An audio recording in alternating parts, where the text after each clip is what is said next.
And that was my introduction to mindfulness. And in that moment, the walls pushed back out and the moment came back to me. And I was like, what is going on? Like this, what just happened? Like my whole state changed just as we went through then.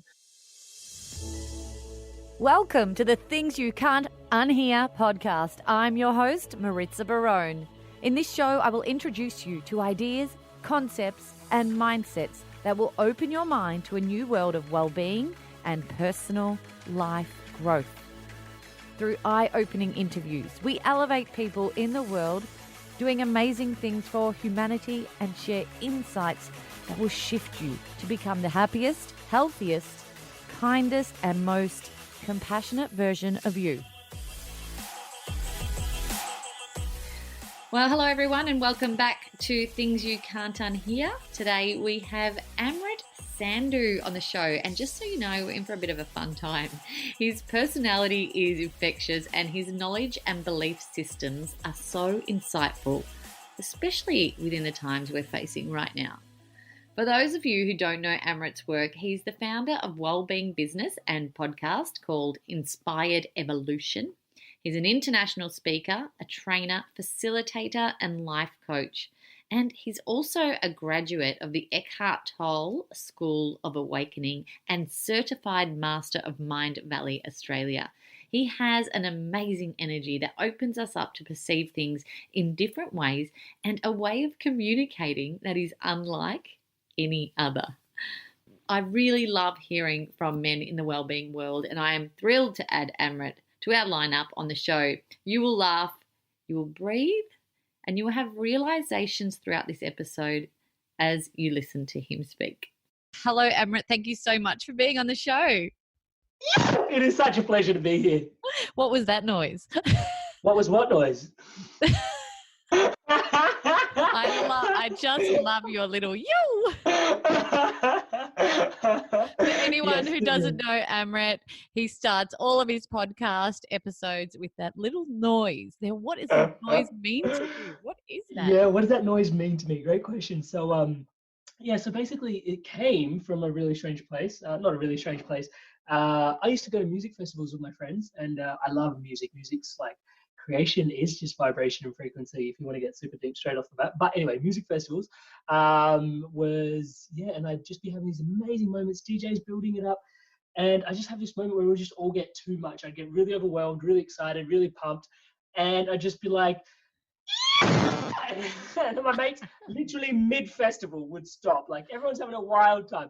Mid-festival, we would be participating in intervention because they turn around and be like, okay, you can do anything, but that shit right there, that's got to stop.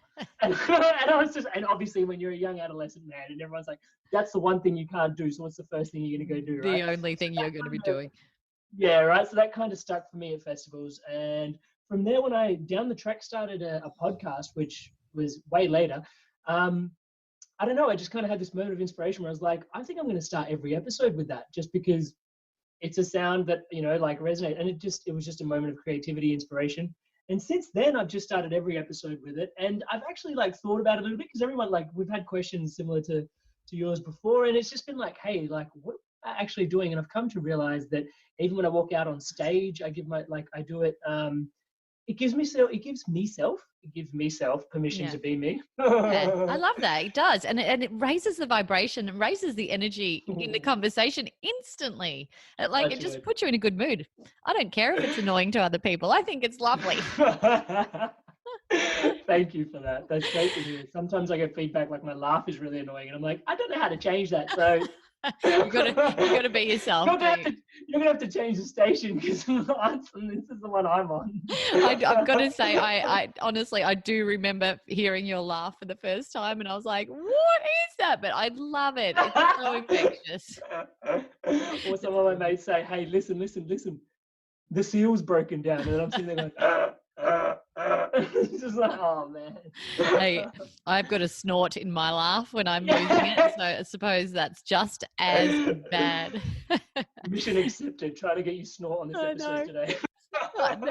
Our poor listeners. Now, I wanted to introduce you, and I think it's such a timely time to have you on the show. You've been through a bit of a transformation yourself in the way that you've dealt with certain experiences in your life, and all of us right now are dealing with such new territory, new untraveled waters that we are navigating through. And I'd love to get your insight and hear your story in a way of how you sort of turned your life around from darkness to lightness, and some of the tools that you incorporated into it to help you.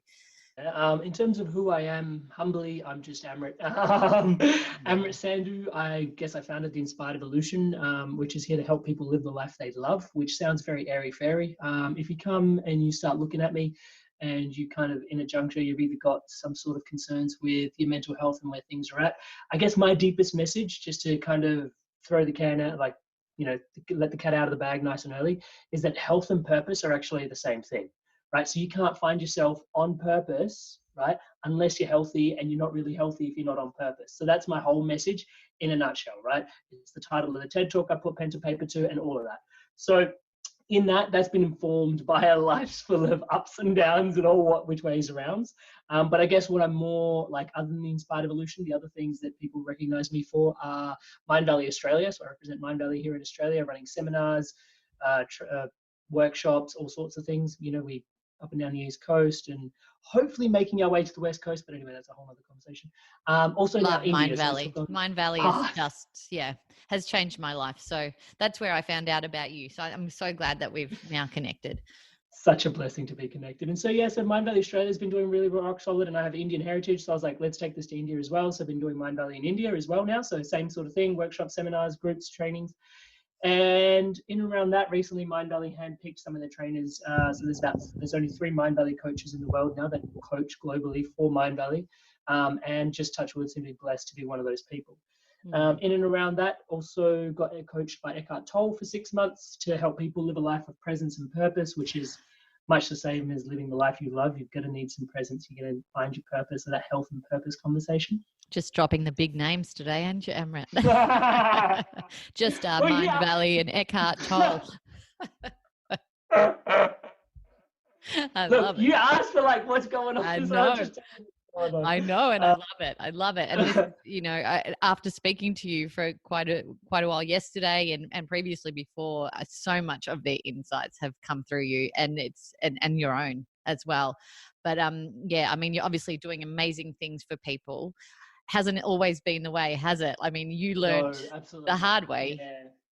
Yeah. So there's like, when you're asking for my story, there's like quite a long piece of process to share, but there is like 2 clear kind of pieces that inform the work that I do from stage. And I guess the first one is I struggled with depression for 6 years, and that was about 9 years ago now. And so kind of coming through that was like quite the dark night of the soul, as they call it. And so that was quite transformative. But then there was a second one of those, which happened, just not too long ago, about 2 years ago, which was I was in a career that didn't serve me. So a lot of things I picked up on the way. I'd probably like to refer to the first one first, and maybe we can talk to the second one a little bit later, just because that might serve people later in the episode. But let's go into the first one first, and I'll just describe what was going on for me, just because that was my story of depression, right? And I think just for those tuning in, this will be a really useful piece to identify, is depression and anxiety are very closely linked. And in the time we're in right now with COVID and everything that's going on, there's a lot of anxiety in the air. And basically, all anxiety is, and all depression really is, I'd love to just give you 2 seconds to drop into this idea, which is, basically, if you're spending more time in the future, thinking about the future, what's going to happen tomorrow? What am I going to wear? What am I going to eat? Who am I going to see? How's that going to feel? You can feel it already, right? Like I'm starting to race. Like inside, you're starting to feel that, what is going to happen? What's going to happen? What's next? What's next? And that's promoting anxiety, right? That spending that time in the future forward-based thoughts are provoking anxiety in your system. That's so much where we're all at right now, isn't it? Right. And hence why I was like, just lean into this part of it. So, and then if we go backwards, if it's like, I wish I would have done that differently, or I wish I could have done this, or maybe I should have done this differently, or I wish I went and saw my parents that one last time, or I wish I went and, said that last thing that I wish I got to say, or maybe if I had this conversation differently, would have been like that. Those thoughts all have regret in them, right? So they're all leaning into the back, right? Into the past. And so those thoughts are depressive. And 1 in 2 people are anxious and depressed. Now, there's a lot going on in terms of the way society is wired and perhaps why. And I often ask myself, like, did we stand a chance with the way society is geared? Like, and just to cut you some slack, like when you walk down a supermarket aisle and there's just all these airbrushed photos of everybody coming, like pouring out at you. And you don't feel like you look like that, right? So then there's this anxiety because it's like, oh, I'm meant to look like that. And there's a gap between me and the future version of myself that's got to look like that. So yeah, there's all these reasons why we are the way that we are. But fundamentally, the challenge is our mind is slipping backwards and forwards, and rarely is it anchored in the present moment, right? Now, is this a negative thing? Absolutely not, right? So if we weren't able to look forward into the future and plan for the future, we wouldn't have society the way that it is today. If we didn't look back and learn from our mistakes, our evolution wouldn't have got us here to where we are today. And where we are today is an absolute blessing, right? But it's that challenge that our mind left unchecked kind of slips backwards, forwards, backwards, forwards. But if we can build a practice around where we can come into the present moment, in the present moment, everything's perfect. I'm right here, beautiful set of headphones, webcam, microphone, in my beautiful home here in Fitzroy, Melbourne, talking to Maritza, also in a beautiful place in Melbourne. Like it's always, every time you dial into the present moment, it's pretty much near perfect. If not, it's more than perfect, right? Absolutely. But it's about slowing down to bring yourself to the present moment. So in order to bring that into context in terms of how that works for me and what my story was with that. So yeah, strap yourself in, grab your can of soda or whatever it is, kombucha, coconut water, let's do it. So I basically, I was at university and I was working 3 jobs, one as a urban planner, another as in retail, another as a bartender. I loved working as a bartender. That's actually where I met my wife. She picked up the bartender. Congratulations, Mrs. Sandhu. Thank you. Well, she got married to all of this in January this year. So yeah, I'm still trying to figure out if she's actually sane, but she married this, so here we go. But yeah, so yeah, on that journey, there was a clear moment where I was doing all these things, and from the outside looking in, my life looked just like picture perfect. It was just like, dude, this dude's traveling everywhere. He's got 3 jobs. He's going to university, blah, blah, blah. And the reality of the situation was that deep down inside, like, I was basically working a lot. I was saving all my money and I was just escaping from my life. I was just traveling. I was trying to get away to find some answers, learn more about myself. And it was just a really toxic, self-sabotaging cycle that I was in. And it all came to a head and the bubble busted when basically university asked me to leave. Shit fell apart. My career, everything was just, and it landed me in a psychologist's chair, and I'm basically sitting in a chair in a psychologist's office. Think about what it must have been for 20 to 21-year-old man to sit in a psychologist's office. Like nothing is wrong with the world at that point. You're invincible, and yet here you are sitting opposite a psychologist. But yeah, so I sit down and just shared what I'd shared with you, but even deeper. Like she listened to me for about an hour, and she was like, "So she's like, you're going to be okay. I think you've been struggling with depression for 6 years." So she gave me the diagnosis, and the prognosis was that I was going to be right as rain in a month. And I was like, what? And I'm not a violent person, but I've never wanted to headbutt someone so hard in my life. I was like, what do you mean? Like, you just said I've been depressed for 6 months, which, by the way, when I got that label, for most people, labels don't serve them, right? But for me, in that moment, the label was just hearing that was healing in itself, because it was like, oh, I've been walking around feeling like something's wrong for a very long time. And to hear you say that was like, oh, this is that thing that everybody talks about. This is that depression thing. And I share that because there's 1 in 2 of us anxious or depressed right now. And just hearing that and knowing that there's something wrong inside, and perhaps it may be that thing that you've heard about, maybe all it takes for you to sort of go, maybe I need to go have a chat with someone. Just FYI, if you need to go have a chat with someone, your GP is the best place to go. Just drop in, just say what's up, and they'll handle the rest of it. Even if it's a loved one or yourself, best place to go. So I'm sitting there and she's like, you're going to be right as rain in a month. And I'm like, how do you know? And she goes, because most people, it's very hard for them to identify their issues, but your whole world has come crashing down around you, which is an absolute blessing for you. Obviously, I'm paraphrasing, because you're aware. So right now that you're aware, the shift is on its way. So in a month, you're just going to have to, change the way that you are. And I was like, so what do I need to change? And she goes, you need to adopt honesty. And in that moment, the whole, like the carpet from underneath me, basically the thread just started pulling at the whole tapestry of everything that was holding me together. I was like, absolutely, like that's what's up. Like I'm not honest. And it was really hard to swallow at the time, because it was just like, that was my biggest vulnerability point. And you know, when you make yourself vulnerable, it's like you're all, you know, you feel kind of vulnerable, and there's like an That's right. ickiness. Yeah. And this wasn't even me making me vulnerable. I was just really vulnerable. And then she like literally hit the pressure point, like in the gooey spot. And she was like, bleh. And I was like, oh. It's amazing when people have those simple sentences that they just get you. It's those few words. It's like, that is what I needed to hear. But was it the honesty with yourself or with others, or a mixture of both that you were looking at? That's a great question. So basically for me, like, you know, I was dishonest with others, right? But the reality of it is I was lying to myself the whole time as well. So when I think about like all the apologies that need to be written, that I have subsequently gone and apologized to so many people, it still doesn't quite add up to like me learning to apologize to myself, you know, for just the way that I just, you know, when you're not honest with yourself, you're literally cheating yourself.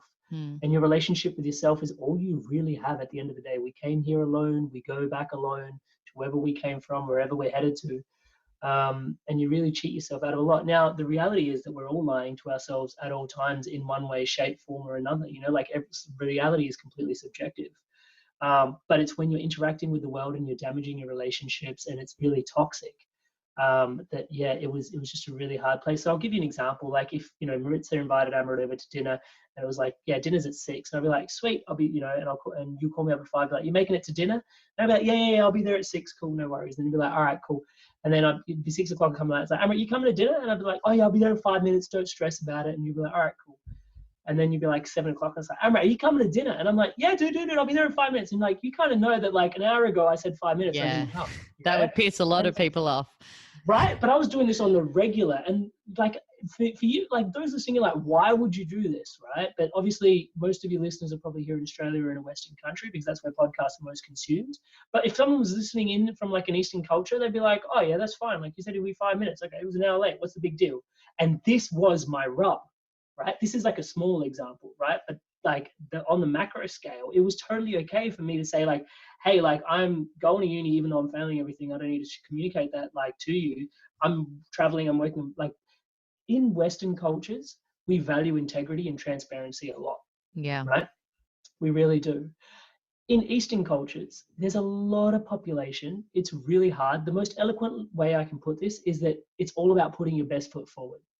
Right? The nasty way of putting that is you've got to fake it till you make it in many ways.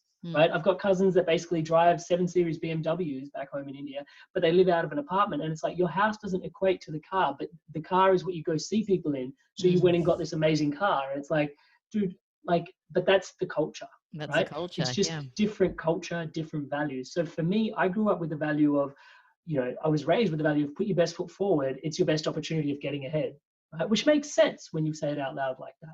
But then bringing that value system to a culture in Australia where it's like, hey, like, I don't care if you're a convict. I don't care if you're a supermodel. I don't care if you're Einstein.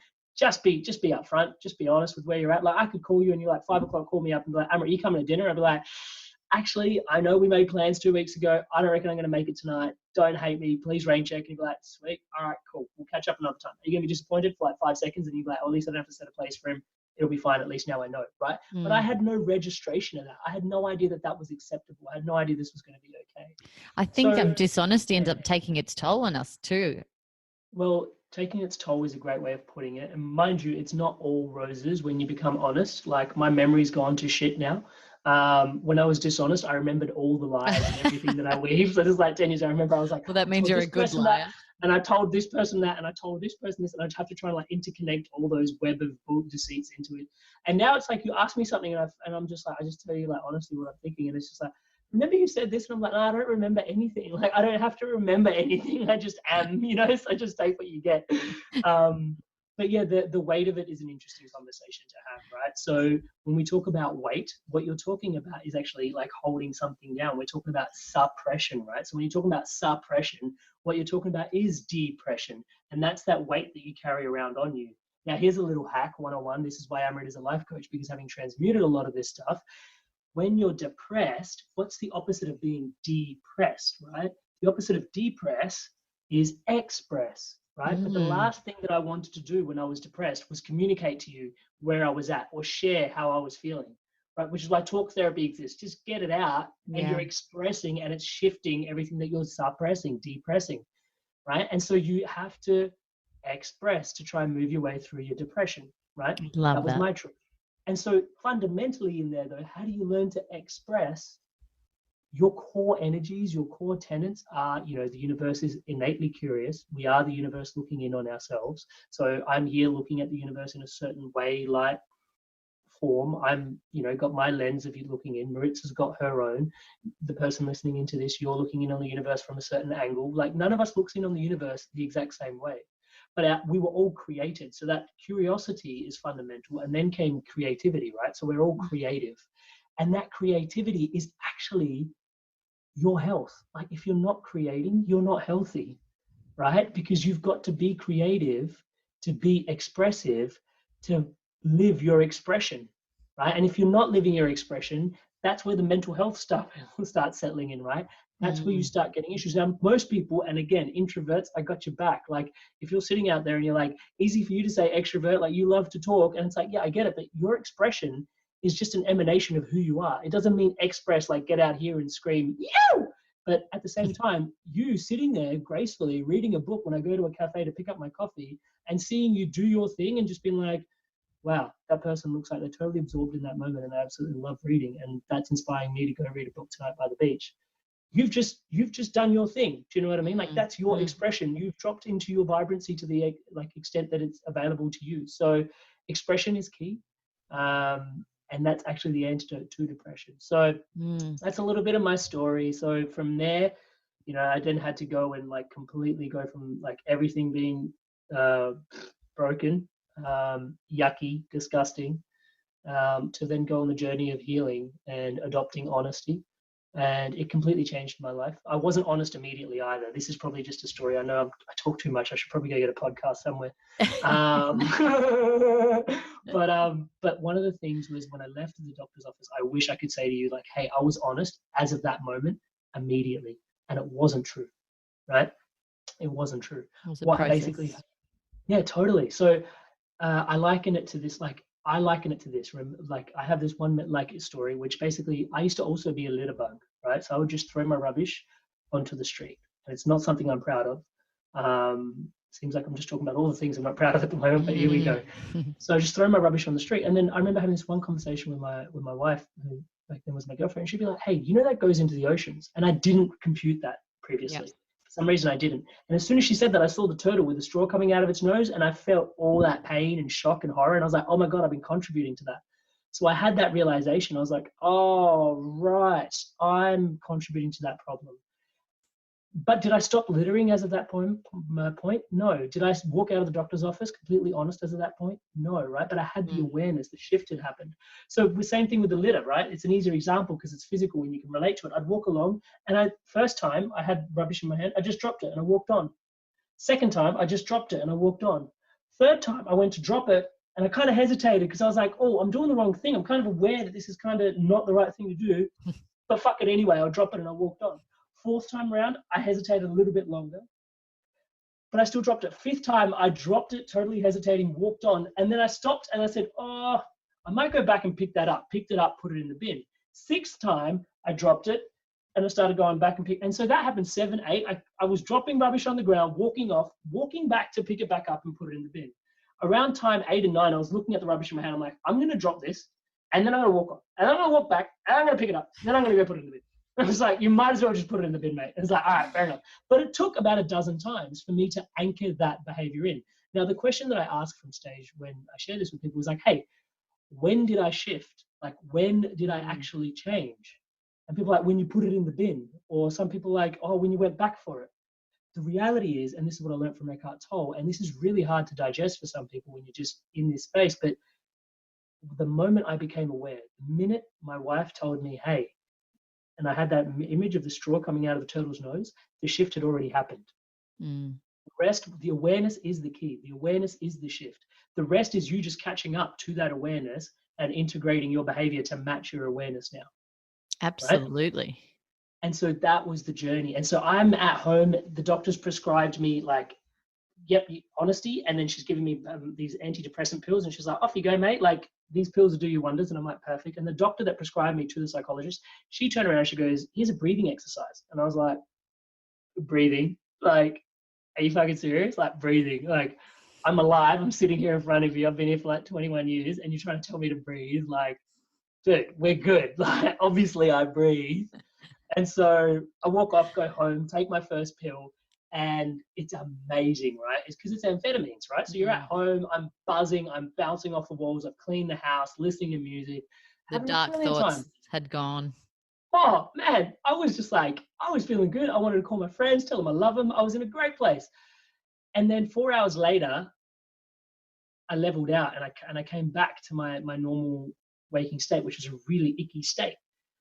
I identified how high I'd been, and I also identified how like low I was, and I could see that this was just, I was going to end up in a space where I was just seesawing up and down, up and down, up and down. And I didn't know a lot back then, but at the same time, I kind of knew that that's not how I wanted to operate. So legitimately, I was like, with like a lot of fear, I picked up the box. I literally just went, dude, in the bin you go. Like I literally just dropped it in the bin because I couldn't do it to myself. Like I was like, I don't know what this is. And I can't tell you how vulnerable that made me feel. Just like this was what was prescribed to me, and that's not even the tool that's going to get me through it. And I threw that in the bin. Now, just to bring home, something that can help your listeners, this is what happened for me. So I was at university and I'm walking through the corridors. Obviously, you guys know, like it wasn't the most, yay, Amrit at university environment. It was something that provoked shit tons of anxiety in me. And again, anxiety being pulling me into the future and depression pulling me into the past. I had a history where I wasn't performing the way I was meant to be. And then being there was like provoking anxiety. So I'm walking down the corridors and the corridor walls are like closing in and I can feel it. It's like, oh. Yeah. And I didn't realize this thing, right? But connection was my medicine, right? So I didn't realize this, but I would pick up my phone and call my friends. And I was this kid that could talk to their friends for hours. I would just talk on the phone for hours and hours. We didn't have Facebook. We didn't have Snapchat. We didn't have TikTok. We didn't have Instagram. We didn't have any of that shit. We just had phones and we just called each other, right? And so I would speak for hours. And one of the blessings life's biggest blessings, in that moment, somehow, by some grace of God, I had the sense at some point to put that breathing exercise when I left the doctor's office in the back of my phone in a clear cover.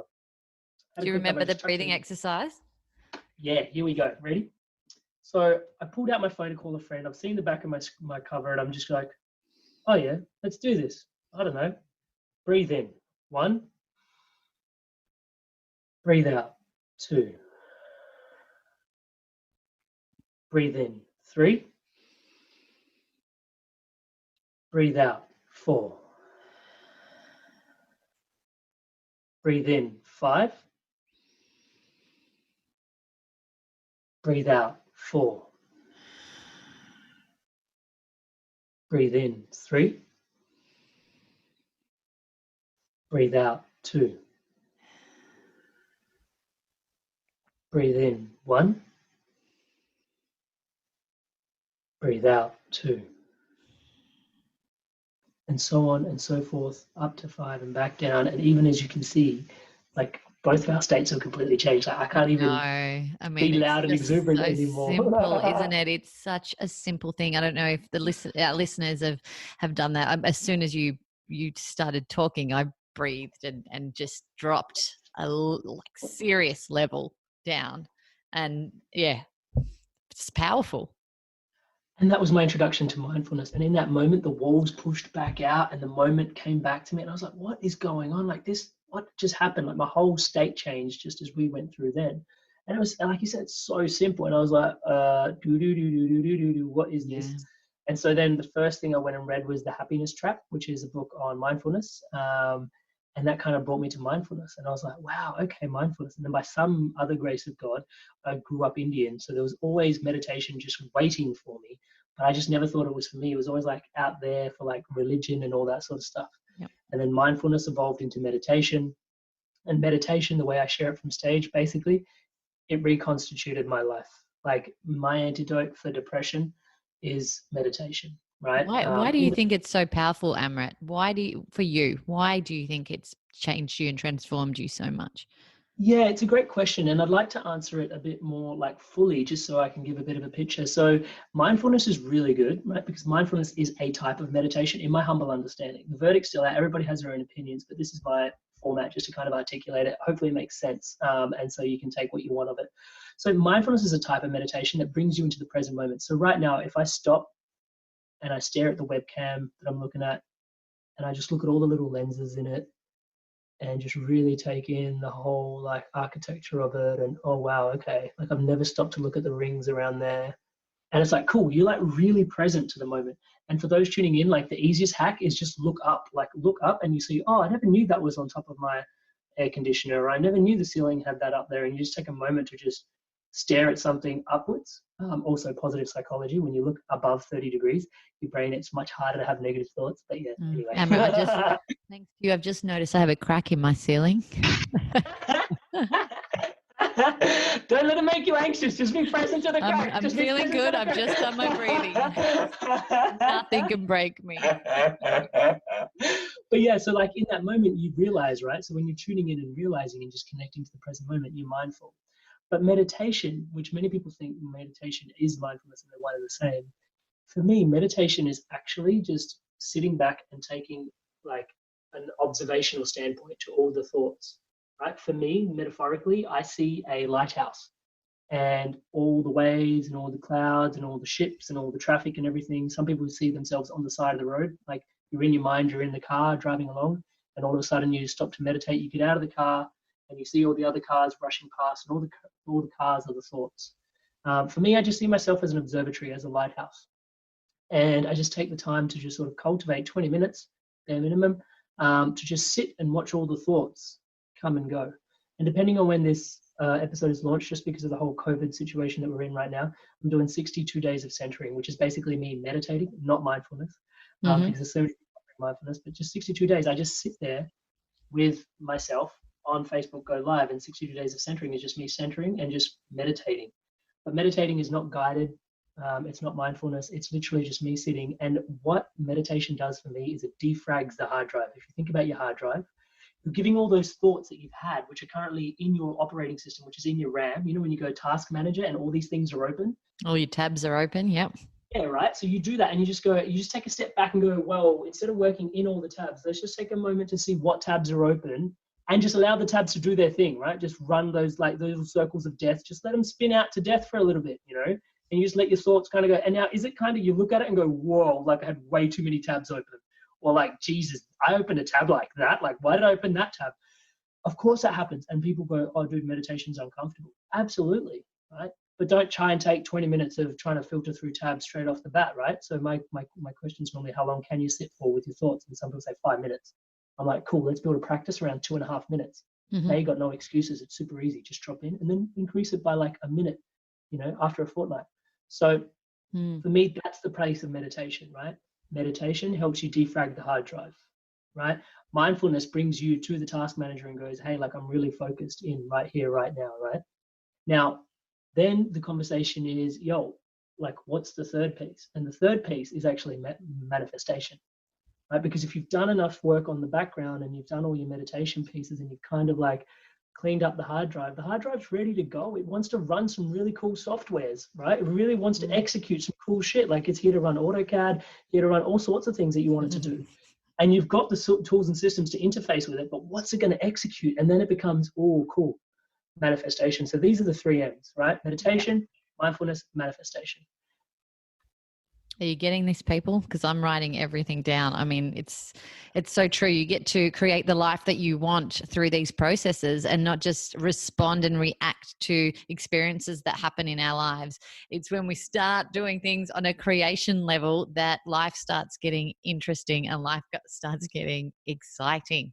And, you know, I've not mastered, but I've started to play around with manifestation, and the things that have happened over time that I have creatively manifested myself, like consciously manifested, are amazing. And there's just no denying it. There's just no denying it. When you write down a date that you want something to happen on and it happens on that date, that's just life at its best for me. And just listening to you is just music to my ears. But I want to go back. Like you said something before, and it struck a chord with me where you said connection is medicine. And that's in your life. You need to connect. You need to talk to people. You need to connect to yourself. Like that's your biggest health kicker that you need. Right now, we're all sort of really struggling with connection. We're limited with, human connection, human touch. How do we navigate this? How do we keep the connection alive when we're so limited at this time in our lives with COVID and coronavirus? Yeah, awesome. So we can go all the way in on this, which is basically that we are all nodes in a network in this organism that is life, Earth, Gaia, universe, whichever scale you want to look at it as. We're all these little interconnected nodes on a network, but that's the engineer in me speaking. I know, I can hear the engineer in you coming out. Which helps me do what I do. I always find systems and things and be able to communicate things. But connection fundamentally is my highest value, right? And so when you start doing some work, remember when we started talking about honesty before, It wasn't one of my values. Now it is, right? So it's like a fundamental part of, for those that want to do some work on themselves, we end up doing all these illustrious looking things. One of the basic exercises, which is stale and boring, but is the shit, figure out your values, right? Yeah. And it's so easy. It's so boring. You go look up values sheet on Google and it comes up with 3 pages of like A all the way through to Z, like, and it's got family, it's got creativity, it's got adventure, it's got all these things listed on there. And you just circle the ones that matter to you, right? And then from there, you collate those into like-minded groups, and you might have 10 like-minded groups, and then you just prioritize them to which ones are yours. And then you've got your values and you kind of know who you are a little bit better. These are your pillars that you stand by, right? Yeah. Now, they change over time. Like there was a time where family didn't matter as much to Maritza. Probably not true, right? But now she's got her own family and it's super intimate. It means even more now than it did before, right? So they do evolve over time. For me, straight up, it's connection, contribution, celebration. I love them. See, and I can say, yeah, 3 C's is helpful, right? Well, technically I did that for myself as well, because actually contribution for me, I'm actually service oriented. For me, like I'm a Sikh by faith. And so for that means to just serve.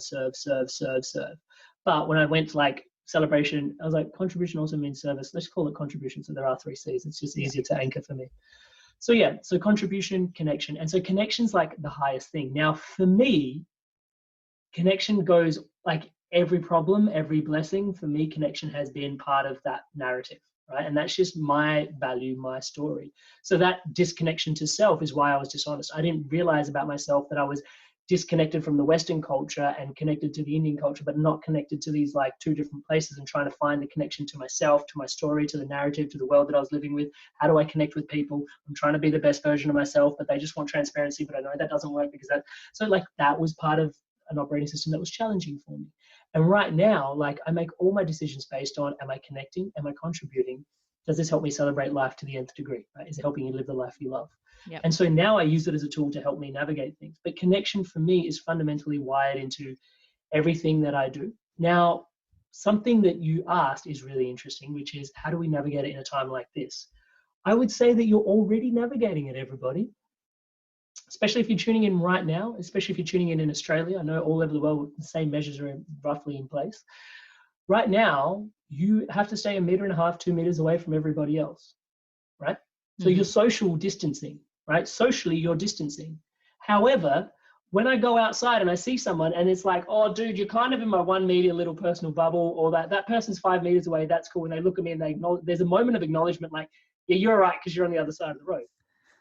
We're collaborating in our social distancing, right? So I shared this because I did a podcast with Stephen Kotler just the other day, and I shared this, and I'm trying to get it to go viral as hard as possible, as fast as possible on Facebook at the moment, just because this was such a massive thing. Is there's the pandemic of the virus, there's the pandemic of fear that's associated with it, but we're not talking about this 3rd pandemic. And I'm like, what's that? And he goes, collaboration. Right now, the whole world is tackling the biggest problem it's interfaced with as one.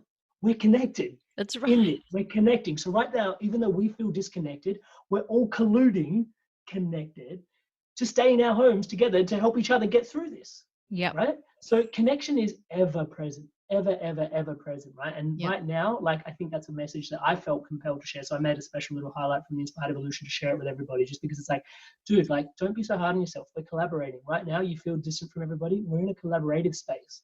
We're not actually in a disconnected space. I keep saying that, like, we are all so much in the same boat right now that we've never been like this in any of our lifetimes. All over the world. Every corner of the world, we're all in the same boat. Dude, like, okay, collaboration. Let's get really grounded about this. The plane's fucking grounded. So how long have we been sitting here going, dude, environmentalists, like, Inspired Evolution, we want to change, revolution. Can we possibly stop consuming so much carbon? Now, is this permanent? Obviously not. But something has brought all this carbon consumption to a grinding halt, right? So it is possible. Like, we can connect and collaborate to such a degree. So right now, when some people be like, oh, we're socially distancing, we're disconnecting, I just see epic amounts of connection. Like, we're doing things together that we've never done before. That's unprecedented shit. So I'm really excited about it. If we all change our mindset together at this time, not to be led by fear, and to be led by, you know, those amazing values that I've written down here that you just said about your that you hold in your life. Like, if we start to be led by those incredible, uplifting, positive values rather than fear, that's when the real shift is going to happen. But what happens in our lives when we're led by fear, from your perspective? Look, I think fear is in service to you. I really think your fear is serving you. Interesting. Yeah, because I think at any given moment, you're either operating out of fear, out of love, right? Yes. Now, you can continue to operate out of fear, which for me was a lack of acceptance, a lack of connection, right? I had to be deceitful. I had to be the best version of myself that wasn't this version, that wasn't me. Why did I need a version of myself, right? There was so much fear. So much fear around being seen for who I am. Like, the fact that 10 years later, I can stand here and just openly share all my shit with you, and just the amount of, like, healing that takes to just go there. Like, I'm scared looking forward from that point of view, right? It's just like, wow, Amrit, what are you doing? But the reality is, all that fear, right, produced all those neuroses, right, that compounded into the shitness that was that moment when I landed in the psychologist's chair. If it wasn't for all those challenges, I wouldn't have the blessing of mindfulness and meditation, having the blessing of being able to share some of the insights that I've got with you today. Yeah. Right? So that's one of the biggest things of the Inspired Evolution. I've interviewed 150 of the most amazing people from around the planet. And everybody's amazing, by the way. Just actually everybody's amazing, but these people just seem to have a public profile there and being amazing. So they're on the show, whatever. Yep. So the reality is that these people that are considered noteworthy, 90%, I'm being very conservative when I say 90%, by the way, they all had some form of challenge in their life. Yeah. And they learned to navigate through their biggest life's challenge, right? Which some people call the dark night of the soul, whatever you want to call it. The obstacle is the way, is how the Stoics kind of put it, right?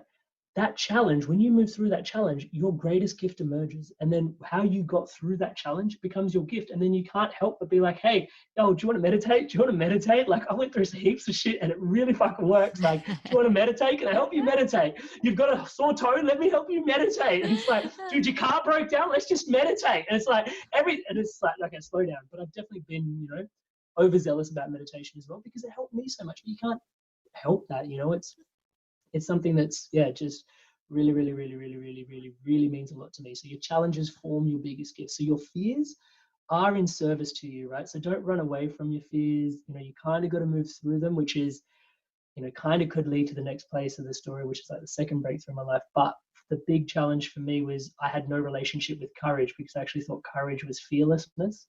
I do want to say, though, like, not everyone has to experience these really dark moments in order to grow. We don't have to hit rock bottom in order to grow. We can go, hey, my life's pretty good and I want to make it even better, or I want to keep it just here.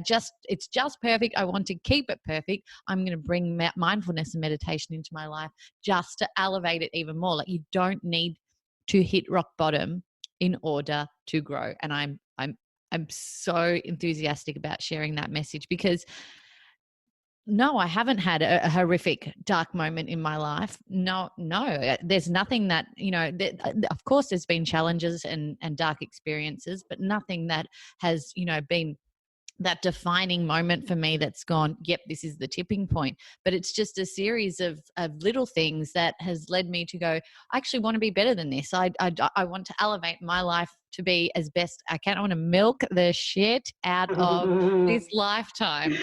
If we're doing it, let's do it right.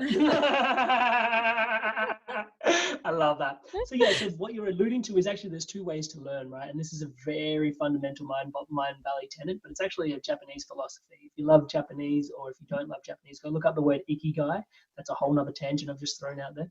But they talk about Satori and Kensho. So you learn through Kensho, right? Kensho, Satori is that moment of pure bliss where it's just like, I'm in samadhi. You see someone meditating and the lights are like a blind up above their head and their aura and their chakras. I don't even know what's going on in that moment, but like everything's downloading and they're just downloading the wisdom of the universe, and all the aha moments happen. I know you've had these aha moments. I've had them, right? I built a community in my house called Mandala Moments where people would come over every fortnight. The Mandala moment was that moment of Satori epiphany. Like we'd go, oh, you said something and you said something and everything just dialed in. That's a Mandala moment. That sounds like my jam. When's the next one? I'll keep you in touch. So from there, basically, that is beautiful, right? But how frequently do those moments come to your life? Yeah. Not super frequently. Yeah. But Kensho is the challenges. It's the samurai stick, right? And it's whacking you, and it brings you into alignment. Now, we all know that Kensho arrives, both are modes of teaching. Kensho arrives again and again, right? So both are here to teach you. Life is a lesson. Life is for you to learn. Some people believe you came here pre-programmed, preordained. You chose the lessons that you're here to learn. So you actually chose this life. Some people believe that. Verdict's still out from my own system whether I choose this way of believing or not. But it's really interesting to sort of just see, hey, we can learn like through challenges, through positive means. I think what you're alluding to in there is really the grace, right? These tools, mindfulness, meditation, gratitude. Oh my God, can we get started on gratitude? So gratitude, all these things, like your life is going to course correct you. And I do feel there's a sense of inevitability in terms of where you're going to go, right? Surrender is like a massive intention that I've been holding for the last 8 months, and boy, has it been hard. But that's helped me understand like trust on a really deep level. But in all of that, you require grace. So how do you afford yourself that grace? And it's like, yeah, build a meditation practice, move a little bit, make sure your water's really good, make sure it's filtered, add a little bit of sea salt to it. Make sure wherever possible your food's organic, right? All these little things, they're just helping your nervous system relax. You've got a little bit more grace so that when the alarm signals are going off, you might make a different choice instead of, oh, I'm really stressed out. Yeah, let me have another coffee. And it's like, no. I can feel my stress. I'm going to make a different choice. I'm going to go for a walk. And from there, you come back with another level-headed idea. Actually, you have an idea that changes your whole trajectory. So it's about affording yourself a little bit more grace. And that totally exists in the space of mindfulness and meditation. Oh, so much. I mean, like you've obviously done a lot in the last 9 to 10 years to really pivot from a construction and engineering career to where you are now. Like you're a completely different person by the sounds of it. And you are associating yourself with names like Eckhart Tolle and Vishen Lakhiani and Mindvalley and all these amazing names. And this pivot moment for you, this purposeful awakening, is so hard to come by for so many people. How do we find our purpose-led lives, in your opinion? What are the key steps to know that we're on the right path? It's a brilliant question. And I'd love to lean into my own story, but I know that I tell long stories, and those that are tuning in can probably attest to that. So let's get to the crux of how you can identify whether you're on your purpose, right? For me, the easiest indicator, I'll just preface the philosophy in terms of what I believe, and then you can understand it a little bit better. We are the universe looking in on ourselves, right? So what that alludes to is that I'm not in the universe, I'm of the universe. Like I actually am the universe looking in on myself. You heard me say this before. So what that basically means is I'm an emergent property of creation. Like I emerged from creation. I'm here as the universe looking in on myself. So why did I create me to look in on me, right? Curiosity is like the one that comes to my mind. It's like, I'm just inherently curious. Now, the whole conversation around Amrit's deepest message, which if you take anything away from today is your health is your purpose is your health, is when you're not honoring that lens of looking in on yourself, looking in on the universe, the way that you were created, designed, afforded to be able to look in on yourself. And you're like, Amrit's meant to be the podcaster, public speaker, coaching guy. Like, I'm convinced of it. And how do I know? I'll tell you in just a sec, right? But I'm not meant to be Mr. running a bank, driving a Ferrari, white mansion over here person, right? Why? Because when I go to do that, I get really stressed out. I get really stressed out when I try to swim in another person's lane, in another lens and perspective. The challenge is we're all riding someone else's lens and perspective. And so for me, stress is a blessing. Stress is amazing. I say this to all my clients, I'm like, if I could do the work in your life that stress does for you, my job, man, I'd be the best at my job. Stress is calling you back into alignment. It's like, hey, dude, your nervous system is jacked because that's not what you were put here to do. You were put here to come back here and do what you were meant to do. And the reality is when your nervous system is chilled and you're back into this space and you're not stressed, you're completely activated to go do exactly what you want to go do. I still have to pinch myself. 2.5 years ago, this Inspired Evolution thing started. 2.5 years ago. Traveling all over the world to go do these talks. And I'm just like, what is going on? But when you're doing what you're meant to be doing, there's grace, there's flow, there's ease. Oh, I mentioned it, flow, right? Mm-hmm. So flow is symptomatic of you being on purpose, in my humble opinion, right? I know I really believe my beliefs, so just be mindful that these are my beliefs. So I'm not making a statement, it's just what I believe. So flow for me is symptomatic of, me doing what I'm meant to be doing, of being on purpose, because I am the universe looking in on myself. So the symptoms of flow are STER, Stephen Kotler again, right? So spaciousness, like, when you're just like doing a task and you just feel open, right? So Maritza can attest to this. You guys listen to the audio, but we've got video right now. Like, I can't stop moving around, right? Like, I'm open and I'm just like, there's so much space. My hands won't stop moving. I feel spacious inside, hence my body expresses that. Conversation is everything for me, right? So just to give you an idea, flow for me is conversation, hence why it's podcasting, hence why it's coaching. My coaching is completely unorthodox. As a reasonable coach, I'm meant to be sitting there going, tell me why you feel the way you do.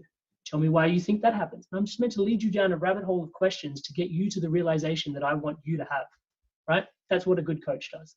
For me, I just go in super deep and we just have this epic conversation, which no one will have with you because no one's willing to kind of go there. And I'm just super curious and you're just super curious.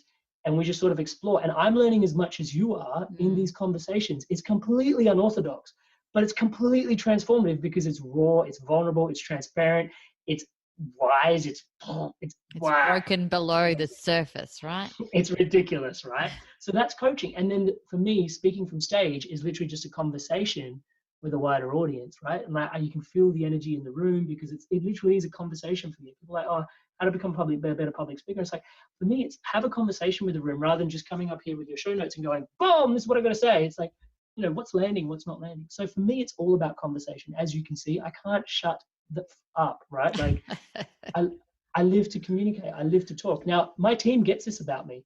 I'm not great at text. I'm not great at emails. So I delegated all that out, right? So that I can do what is my strength. Yeah. So spaciousness. The second thing is timelessness. STER. T is timelessness. Time just dilates. So right now we've been talking for an hour. For me, it feels like it's been 7 minutes. I was just about to say, how long have we been talking? I should probably keep an eye on that. Amazing. You're good. I literally could do this forever. Touch it. I intend to do this forever. This may be a very long podcast episode. Yeah, you might have a really long commute.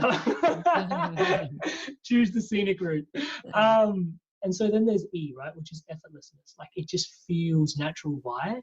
Because you are the lens. You're that lens looking in on the universe. This is your lane. Like, of course, you're jacked, wired, created to be looking in on yourself this way. Like, curiosity of what the universe is about and how we're here and how we behave with that. I'm so fundamentally curious about that. I can't fake it. And it's just like, things are effortless. Like, someone might be like, oh, dude, that's a pretty nebulous concept, but you articulated it pretty well. And I'm like, touch wood, thank you. That's a massive blessing. And I've heard it time and time again. So touch wood, I'm learning to have to acknowledge that that might be a strength of mine. But at the same time, it's like, where did that come from? And it's like, well, I think that's just the way that I'm wired. Like, I'm just curious and I love to talk. So that's what I like to do. Now, some people get enamored by it and they're like, that's really cool that you do that. I'm like, dude, You've got so much cool shit happening at your end, but give yourself permission to go there. Yeah. Do you know what I mean? Just totally give yourself permission to go there. And the last one is richness. So in these moments, like these conversations are really rich, right? Also, I just want to energetically just put my hand up, like humility is a big thing for me. So like when I say things that, aggrandize myself, if we can just temper that down with a little bit of humility, because it's really important for me to just stay as humble as possible. It's like the key to everything. Just be humble, and you get curious. If you're not humble, you won't be curious, right? If you stay humble, you can find curiosity in a blade of grass, and it can teach you stuff. So yeah, so just wanted to temper that, because I felt like Beautiful. when I was talking about effortlessness, there's a bit of ego in that. So just chill the fuck out of it. Well, I like how you pulled yourself up when it didn't align to your values.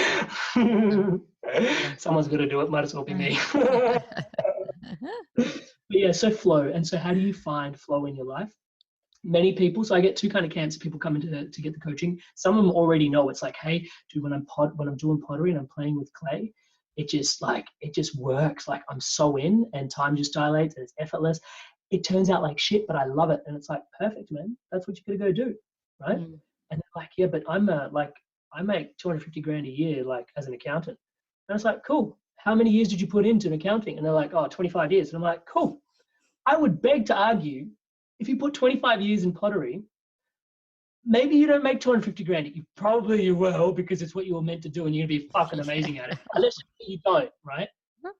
Let's just say you don't, right? You're making 75 grand a year, making happy money, rather than making like lots of money. You're making happy money. When I say that, just think about how you feel when I say that.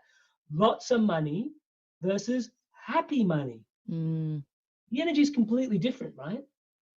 You're going to live around for a lot longer when you're happy and not stressed. You're going to end up making more money. It's so funny that you say. I just came off a conversation before speaking to you with a friend who's in corporate event management, and she said to me, the one thing that I'm going to walk away from after this whole social isolation that we're in, this social distancing, this COVID problem that we're all facing, she said, I'm starting to realize that I may never go back to being that person. I may never go back to that. I may just become a painter and do that professionally. That's what I love to do. She's not alone in that, guys. Yeah. Like, I normally have a roster where I only take on 5 coaching clients at a time, but being grounded at home, I've had the capacity to take on more and take on my waiting list. And now there's 14 of them. Right. And everybody's feeling this way. Everybody's like, dude, I kind of have disconnected from everything. Like the pottery was an example from a real life coach. Like she's just like, dude, I'm not doing this anymore. And it's like, cool, give yourself 25 years to commit. Give yourself 2.5 years, guys, Inspired Evolution. Like the whole intention for me doing this and walking this path is not just for me to activate, but also to be inspiring, to help you to inspire, to evolve. And I'm inspiring myself to evolve. It's on every degree. It's hence the Inspired Evolution. So good. Right? And so when I stop and I go 2.5 years, yeah, I'm pinching myself to the point where it's like, dude, I'm ripping off all these hairs. I'm Indian, so I should probably stop pinching myself.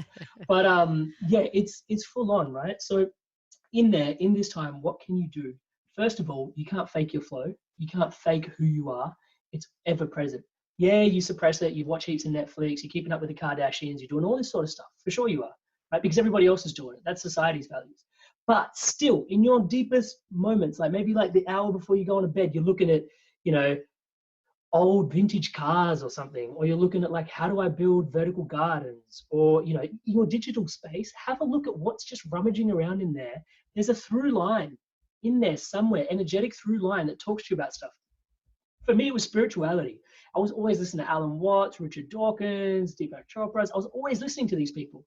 I was still going as a construction. It didn't make sense for me to be personal development on a spiritual level when I was out there in the construction front lines.